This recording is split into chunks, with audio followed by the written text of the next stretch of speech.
नहीं। हम मुंबई जाते हैं, कलकत्ता जाते हैं, हम कानपुर, लखनऊ, दिल्ली जाते हैं, 1 महीना 2 महीना पहले सीट बुक करवा लेते हैं, रिजर्वेशन करवा लेते हैं, ताकि जिस दिन मेरा सफर हो कोई परेशानी का सामना न करना पड़े। नाज़रीन, आप सुनने जा रहे हैं IT मुशायरा मीडिया। हम स्टेशन पहुंचेंगे, गाड़ी आएगी, रुकेगी और डिब्बे के अंदर घुसेंगे। जहां मेरी बर्थ है उस बर्थ पे चादर बिछाकर एक चादर ओढ़कर सो जाएंगे। और कुर्बान जाओ, टीटी आएगा, वो आराम से जगाएगा। बोले टिकट गुलाब ने बता दिया, उन्होंने कलम चला दिया कि अब सो जाओ, तुम्हें डिस्टर्ब करने वाला कोई नहीं है। इसलिए कि तुमने महीनों पहले इसका इंतजाम किया था। अल्लाह अकबर कबीरा। तो हम ये कहते हैं मेरे नौजवानों, तुम दिल्ली, पंजाब, कलकत्ता जाने के लिए 1 महीना पहले टिकट बनाते हो, फिर तो लौट कर आना है। जहां जाना है कभी लौट कर नहीं आना है। करोड़ों अरबों साल जहां रहना है, वहां का टिकट कब बनाओ भाई? वहां का टिकट कब बनाओ? इंशाल्लाह बनाएंगे टिकट वहां का इंशाल्लाह। हाँ तो इंशाल्लाह कितने लोग बनाएंगे? इस घर को बेहतर बनाए हो, जिस घर में रहना है 2 दिन, इस घर को बेहतर बनाए हो, जिस घर में रहना है 2 दिन, और जिस घर में हमेशा रहना है, कैसा होगा वो घर मालूम नहीं। क्यों आए थे इस दुनिया में, जाना है मालूम नहीं। सामान्य सफर सब ठीक करो, कब होगा सफर मालूम नहीं। क्यों आए थे ए बाबू, ए बेटा बैठ, बोलो। अच्छा ये नहीं लगा है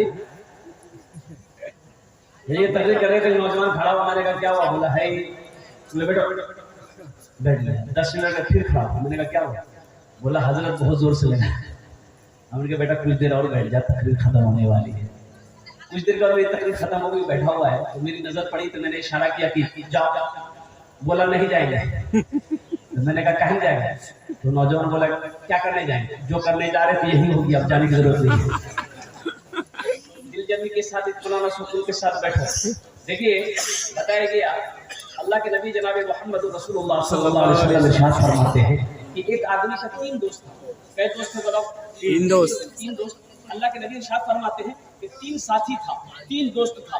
जब उसका आखिरी वक्त आया तो तीनों दोस्त को बुलाया कि भाई इधर आओ, देखो मेरा आखिरी वक्त है, तुम मेरी क्या मदद कर सकते हो? क्या तुम मेरा साथ दे सकते हो? दूसरे से कहा भाई तुम मेरी क्या मदद कर सकते हो? तुम मेरा दोस्त हो, तुम मेरी मदद कर सकते हो। तीसरे से भी कहा। तो पहले ने कहा कि भाई दोस्त देखो, तुमने हमको दोस्त बनाया है, लेकिन हम तुम्हारी इतनी मदद कर सकते हैं कि जैसे तुम बीमार हो जाओगे, महंगे से महंगे हॉस्पिटल में हम तुम्हारा इलाज करवा देंगे, महंगी से महंगी दवाई खरीद कर तुम्हें हम खिला देंगे, इसके अलावा हम कुछ नहीं कर सकते।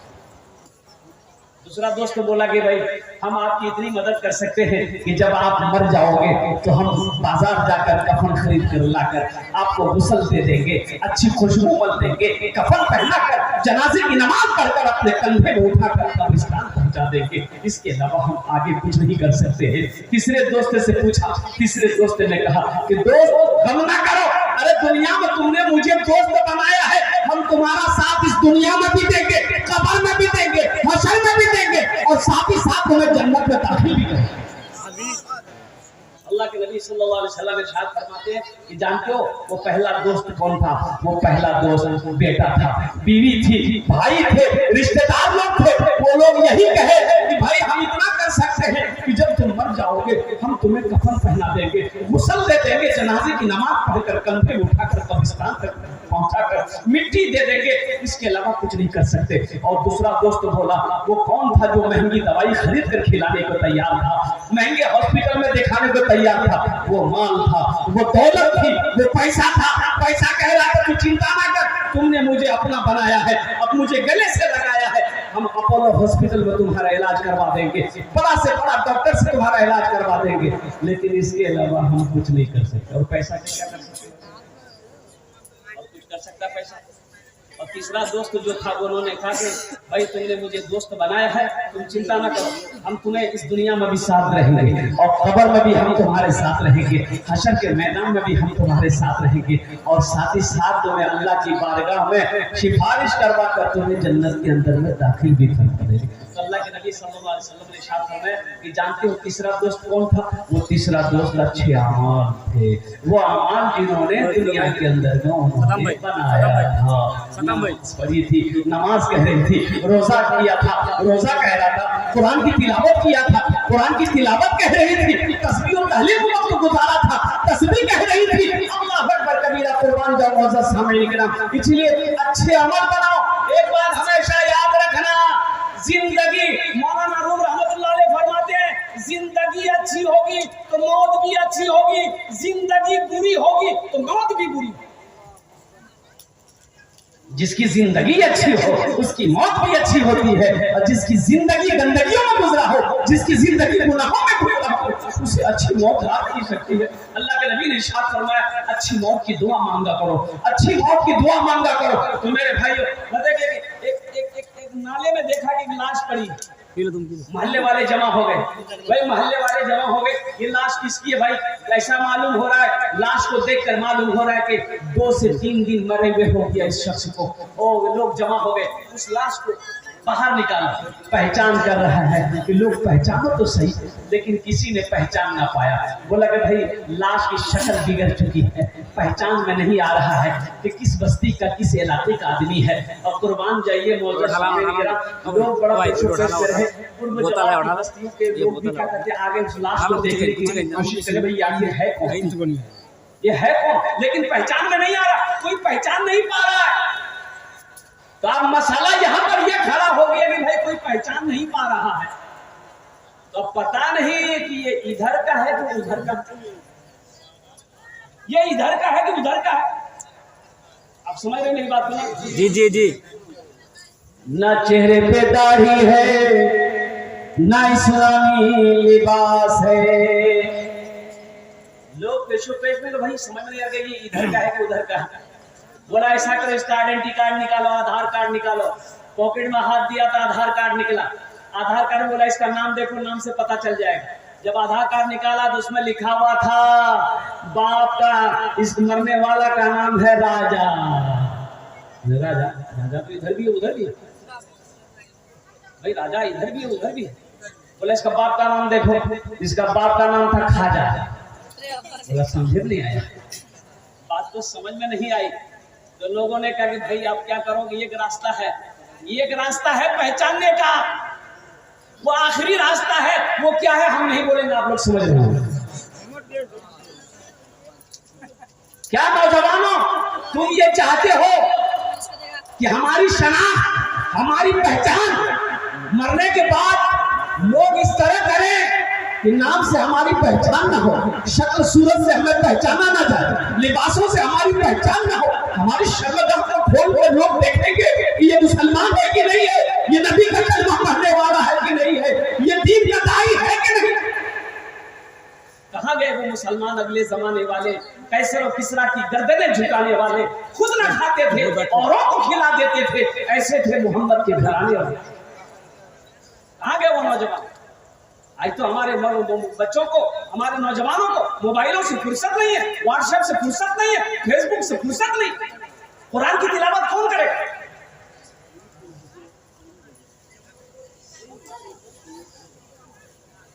एक आदमी खड़े होकर पेशाब कर रहा था, नाला में खड़े होकर पेशाब कर रहा था, उसका नौजवान बेटा देख लिया, बोला अब तो ये क्या कर रहे हो? अरे मौलवी साहब मना करते हैं, खड़े होकर पेशाब नहीं करना चाहिए। तो उसका अब्बा बोला तुम मौलवी के चक्कर में पड़ गया, साइंस तरक्की कर रही है, दुनिया कहां से कहां चली गई, अब तुम मौलवी के पीछे पड़ा हुआ है।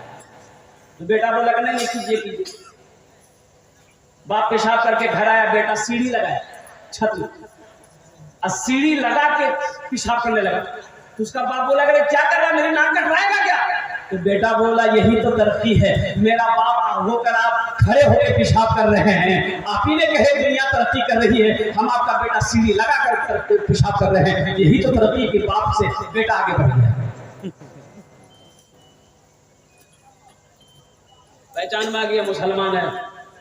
गांव वालों को रहम आया, बोला कि भाई लावारिश लाश है, ऐसा करो हम लोग इसका इंतजाम कर देते, तजहीज़ तकफीन का इंतजाम कर देते हैं। लोगों ने कहा भाई ठीक ऐसा करो, 100 रुपया तुम दो, 100 रुपये तुम दो, 50 रुपये तुम दो, 10 रुपया दे दो। पूरी बस्ती में चंदा किया गया। चंदा इकट्ठा हुआ, उस पैसे को एक आदमी बाजार लेकर गया, कफन खरीदा, खुशबू खरीदा, वहां से लेकर आया। कब्र बनाने वाले को कहा कि मेरी कब्र बनाओ, जो तुम्हारी मजदूरी होगी वो मिल जाए। सारा इंतजाम हो गया, जनाजे की नमाज पढ़ा, उसको ले जाके कब्र पे दफन कर दिया। 3 दिन के बाद एक बड़ी गाड़ी उसी गांव के अंदर में दाखिल होती है। 4-5 आदमी कोट पैंट पहन करके उस गाड़ी से निकलते, लोग बस्ती वाले मोहल्ले वाले जमा हो गए। भाई कौन है आप लोग, कहाँ से आए? तो उन लोगों ने कहा भाई मुझे पता चला है कि ये किसी लावारिश लाश को आपने दफनाया है इस बस्ती में। बोला हाँ, 3 दिन पहले एक लावारिश लाश मिली थी और उसको हम लोगों ने देखा कि कोई जानने पहचानने वाला है नहीं। हम लोगों ने चंदा करके उसके कफन का इंतजाम किया और जनाजे की नमाज पढ़ के दफन कर दिए। एक लड़का उसमें ज़ारो कतार रोने लगा। तो पूछने वालों ने, गाँव वालों ने पूछा कि भाई उस मरने वाले से तुम्हारा क्या ताल्लुक है, क्यों रोते हो तुम? इतना खूबसूरत नौजवान। तो नौजवान ने कहा कि वो मरने वाला कोई और नहीं, वो मेरा बाप था। और जिस आदमी को आप लोगों ने चंदा का कफन दिया है वो कोई ऐरा गहरा आदमी नहीं था।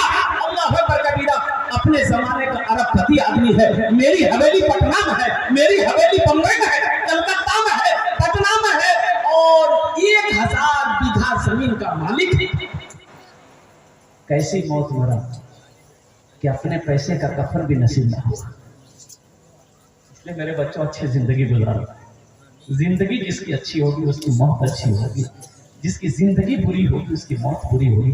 अल्लाह के नबी ने इरशाद फरमाया, अच्छी मौत की दुआ किया करो रब की बारगाह में। अरे वो मौत कितनी प्यारी मौत होगी, जो मौत सजदे की हालत में हो जाए, जो मौत रुकू की हालत में हो जाए, जो मौत कुरान की तिलावत में हो जाए, जो मौत अपनों के दरमियान में हो जाए, वो मौत कितनी हसीन मौत। 4 दिन की 201 दिन इस चमन से आशियाना उठाना पड़ेगा। 201 दिन इस चमन से आशियाना उठाना पड़ेगा। 201 दिन इस चमन से आशियाना उठाना पड़ेगा। उठ गया जिस घड़िया बुदाना, छोड़कर सबको जाना पड़ेगा। उठ गया जिस घड़िया बुदाना, छोड़कर सबको जाना पड़ेगा।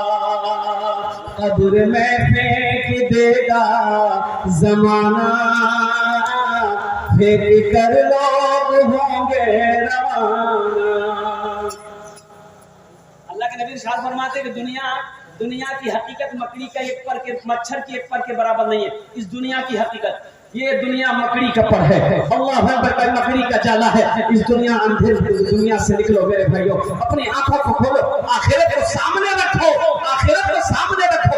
आज तो आलम ये है कि कुरान मेरे घर में रखा हुआ है, लेकिन तिलावत से हम महरूम हैं। सोचो तो सही, आज कहाँ हैं हम? शिकायत करते हैं कि हजरत देखिए ना, मेरा चाचा बेटा है सऊदी में रहता है, मेरा बेटा मुंबई में रहता है, दिल्ली में रहता है। पैसे आते हैं लेकिन बरकत नहीं है, खेत का अनाज आता है बरकत नहीं है। ऐसा पता चलता है कि पैसा इधर से आया इधर निकल जाता है, तो बरकत होगी कहाँ से? हमने बरकत वाली किताब को पढ़ना छोड़ दिया, तिलावत करना छोड़ दिया है। अल्लाह के नबी ने इरशाद फरमाया, जिस घर में सूरह वाक़िया की तिलावत हो जाए उस घर में कभी फाका नहीं, उस घर में कभी फाका नहीं होगा। जिस घर में सूरह वाक़िया की तिलावत हो जाए, और कुर्बान जाइए। अल्लाह अकबर कबीरा, कितने नौजवान हमारा ऐसा है जो रोज कुरान की तिलावत करता हो, सूरह रहमान की तिलावत करता हो, सूरह यासीन की तिलावत करता हो, सूरह बकरा की तिलावत करता हो और सूरह वाक़िया की तिलावत करता हो। और सुनो, आयतल कुर्सी कहती है, बड़ी प्यारी आयत है। आयतल कुर्सी कहती है वो आयतल कुर्सी, अल्लाह अकबर कबीरा, ये जिस आयत में मेरे अल्लाह की शान है, अल्लाहु ला इलाहा इल्ला हुवल हय्युल कय्यूम ला ताखुजुहु सिनतुन वला नौम लहु मा फिस समावाति व मा फिल अर्द मन ज़ल्लज़ी यशफ़अु इंदहु इल्ला बिइज़निहि यअलमु मा बैन अयदीहिम व मा खल्फहुम व ला युहीतूना बिशैइन मिन इल्मिहि इल्ला बिमा शाअ वसि'a कुर्सियुहु समावाति वल अर्द वला यऊदुहु हिफ्ज़ुहुमा व हुवल अलीयुल अज़ीम। ये आयत कहती है कि जो रात में मुझे 3 मरतबा पढ़ लेगा, क्या मरतबा पढ़ेगा बोलो? हुजूर की हदीस है कि जो 3 मरतबा इस आयत को रात में पढ़ लेगा, आयतुल कुर्सी कहती है कि तू आराम से चादर ओढ़कर सो जा, सुबह तक तेरे घर की हिफाजत करना मेरी जिम्मेदारी है। हाँ हाँ हाँ, सोचो तो सही। अल्लाह अकबर कबीरा, सूरह यासीन कहती है कि जो मुझे सुबह तिलावत कर लेगा, शाम तक मैं उसकी हिफाजत करूंगा। हमने कुरान पढ़ना छोड़ दिया। हमने कुरान साहबाए किराम ने दरख्तों के पत्ते चबा चबा कर अल्लाह के कुरान की तिलावत नहीं छोड़ी। दरख्तों के पत्तों को चबा चबा कर अल्लाह के कुरान की तिलावत करी। अल्लाह अकबर कबीरा, कुर्बान जाओ मेरे भाइयों, मेरे नौजवानों, इसलिए कुरान पढ़ो। अभी उस्ताद शोरा जनाब अशफाक महराजवी साहब ने जो पढ़ा था कि अपने बच्चों को कुरान पढ़ाओ, और जानते हैं हदीस के अंदर में क्या है? अल्लाह के नबी ने इरशाद फरमाया कि जिसने अपने बच्चे को कुरान पढ़ा दिया, अल्लाह उसके माँ बाप के सर पे नूरानी ताज सजाएगा। सुभान अल्लाह, बोलो क्या सजाएगा? बोलो, नूरानी ताज सजाएगा। अल्लाह उसके बाप के सर पे ताज सजाएगा, माँ के सर पे ताज सजाएगा। अहले महशर ये पूछेगा अल्लाह के फरिश्ते से कि भाई ये लोग कौन है, ये जमात कौन सी जमात है जिनके सर पे ये ताज है, और उस ताज के अंदर में कितनी रोशनी होगी? अल्लाह के नबी ने इरशाद फरमाया, हजरत मुआज़ बिन जबल रज़ी अल्लाह तआला अन्हु रावी हैं, अल्लाह के नबी ने इरशाद फरमाया, ओ मुआज़, इस ताज के अंदर में इतनी रोशनी होगी कि सूरज की रोशनी उसके सामने फीकी पड़ जाएगी। पहले महशर ये पूछेंगे अल्लाह के फरिश्ते से, भाई ये कौन है? कोई अंबिया में से है, सिद्दीकीन की जमात है, सालिहीन की जमात है, शोहदा की जमात है, ये लोग कौन है? तो अल्लाह के फरिश्ते कहेंगे, नहीं नहीं नहीं, ये सिद्दीकीन की जमात वाले नहीं है, सालिहीन की जमात वाले नहीं है, शोहदा की जमात वाले नहीं है, कि वह कोई अंबिया नहीं है, बल्कि वो माँ बाप है जिन्होंने दुनिया के अंदर में अपने बेटे को कुरान पढ़ाया, जिन्होंने दुनिया के अंदर में अपने बच्चे को कुरान पढ़ाया, जिन्होंने दुनिया के अंदर में अपने बच्चे को हाफिज कुरान बनाया, जिन्होंने दुनिया के अंदर में अपने बेटे को आलिम दीन बनाया था, ये वो माँ बाप है जिनके सरों पे अल्लाह ताज पहनाया। इंशाअल्लाह अपने बच्चों को कुरान पढ़ाएंगे। कितने लोग तैयार है? जरा हाथ उठाओ इंशाअल्लाह। हाँ, हशर के मैदान में वो लोग भी हसरत से अफसोस करेंगे, हाथों को मलेंगे, काश हम भी अपने बेटे को हाफिज कुरान बनाए होते, काश हम भी अपने बेटे को कुरान पढ़ाए होते, आलिम दीन बनाए होते। आज मेरे सर पे भी अल्लाह ताज सजाता, आज मेरे सर पे भी ताज होता। कुर्बान जाओ, जिसका बेटा हाफिज कुरान हो गया, उसका मकाम क्या कहना है? उसका मकाम क्या है? मैंने जो ये झलक बता दी, लेकिन सुनिए, एक हाफिज कुरान 10 आदमी को जन्नत में लेकर जाएगा। कितने को लेकर जाएगा? बोलिए, 10 आदमी को लेकर जाएगा। किसको लेकर जाएगा? जिसके ऊपर में जहन्नम वाजिब है, जिसके ऊपर में फरमान मिल गया, अल्लाह का फरमान जारी हो गया, ये जहन्नम में जाएगा, जहन्नम में जाएगा, जहन्नम में जाएगा। जहन्नमी लोग जहन्नम में है, ये अल्लाह का मेहमान हाफिज कुरान को अल्लाह हुक्म देगा, कुरान पढ़ता जा, कुरान पढ़ता जा। एक रिवायत में है कि हाफिज कुरान कुरान पढ़ता जाएगा, इसका दर्जा और इसके बाप का दर्जा को अल्लाह बुलंद करता चला जाएगा।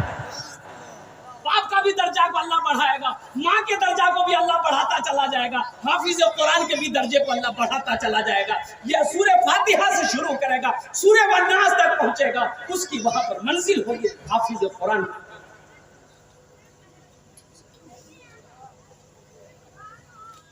तो जहन्नम वाले देख रहे होंगे, जहन्नम से देख रहे होंगे, यह हाफिज कुरान, यह हाफिज कुरान रुकेगा, ठहर जाएगा, ठहरेगा, रुकेगा, वो देखेगा, तो अल्लाह कहेगा क्या हुआ, जा आगे बढ़, जन्नत में जा। कहा कि या अल्लाह, दुनिया में इन्होंने, मैं बड़ा गरीब था, या अल्लाह मेरे पास उतने पैसे नहीं थे, इन्होंने अपना पैसा देकर खर्च देकर मुझे पढ़ाया। या अल्लाह मेरे पास पहनने को कपड़ा नहीं था, इन्होंने अपने पैसे से मुझे लिबास पहनाया था। या अल्लाह मैं भूखा था, ये आदमी मुझे खाना खिलाया था। या अल्लाह मैं एक दिन प्यासा था, इन्होंने मुझे पानी पिलाया था। या अल्लाह एक दिन मैं नमाज के लिए जा रहा था, ये आदमी मुझे वुजू के लिए पानी दिया था। तो मेरा अल्लाह कहेगा जा, जिसको तू चाहेगा, जिसके हाथ को पकड़ेगा हम उसे जन्नत के अंदर में दाखिल कर देंगे। सुभान अल्लाह। जन्नत के अंदर में दाखिल करेगा। और एक आलिम बामल, एक आलिम कितने लोगों को जन्नत में लेकर जाएगा? 400 आदमी को जन्नत में लेकर जाएगा। सुभान अल्लाह, बोला माशाअल्लाह। एक आलिम दीन 400 आदमी को जन्नत में लेकर जाएगा। एक हाफिज कुरान 10 आदमी को जन्नत में लेकर जाएगा। और वो जिसको चाहेगा उसको लेकर जाएगा। ये चचा हो, मामा हो, खाला हो, खालू हो, फूफा हो, भाई हो, पड़ोसी हो, मोहल्ला वाला हो, जिसको जानता हो उसको भी ले जा सकता है। वो जिसको नहीं जानता है उसको भी ले जा सकता है। वो जिसको चाहे, हाफिज कुरान जिसको चाहे जन्नत में लेकर जा सकता है। 10 आदमी को जन्नत में लेकर जाए। तो क्या आप नहीं चाहते हैं कि हाफिज कुरान मेरा दोस्त बन जाए? भाई हाफिज कुरान से दोस्ती करेंगे भाई? जो हाफिज और सुनिए, एक हदीस में आपको सुनाता चला। यमन का हाकिम हजरत मुआज बिन जबल को अल्लाह के नबी ने बनाया कि मुआज तुम यमन चले जाओ, हाकिम बना दिया, तुम यमन के हाकिम, सफर की तैयारी शुरू करो। हजरत मुआज बिन जबल सफर की तैयारी मुकम्मल कर चुके। अब सुबह निकलना है, मदीने पाक की सरजमीन है। हजरत मुआज बिन जबल सारी तैयारी से लेस है। अल्लाह के नबी तशरीफ ला, इरशाद फरमा मुआज सफर के लिए तैयार हो? कहा कि या रसूल अल्लाह मैं तैयार हूँ। कहा कि सवारी पे बैठ जाओ। ऊंट को इशारा किया, ऊंट बैठ गया। तो अल्लाह के नबी ने फरमाया मुआज ऊंट पर बैठ जाओ। मुआज ऊंट पर बैठ जाओ। हजरत मुआज अल्लाह के नबी के हुक्म का सुनना था, ऊंट पर बैठ गया। ऊंट खड़ा हुआ, अल्लाह के नबी ने यूं रस्सी पकड़ी, ऊंट की रस्सी यूं ऊंट की पकड़ी। आगे आगे अल्लाह के नबी जा रहे हैं और पीछे पीछे ऊंट आ रहा है। उस ऊंट पर बैठा हजरत मुआज बिन जबल है। कुछ कदम चले होंगे, हजरत मुआज बिन जबल के आंखों में आंसू आ गए, बदन कांपने लगा। कहा या रसूल अल्लाह ये बेअदबी है, आप मेरे आका हैं, आप पैदल चल रहे हैं, मैं सवारी में चल रहा हूँ, ये मुआज बर्दाश्त नहीं कर सकता। अल्लाह के नबी ने इरशाद फरमाया मुआज बैठा है, ये मेरा हुक्म है, बैठा रहा। हम तुम्हारी इज्जत नहीं कर रहे हैं, तुम्हारे सीने में जो अल्लाह का कुरान है उसकी इज्जत कर रहे हैं। मुआज सुनो, जिसके सीने में अल्लाह का कुरान होता है वो अल्लाह का दोस्त होता है। जिसके सीने में अल्लाह का कुरान होता है वो अल्लाह का दोस्त होता है। तो मेरे भाइयों, हाफिज कुरान की इज्जत कीजिए, हाफिज कुरान का इकराम कीजिए, उलमा इकराम का इकराम कीजिए, उनकी खिदमत कीजिए, उनकी दुआएं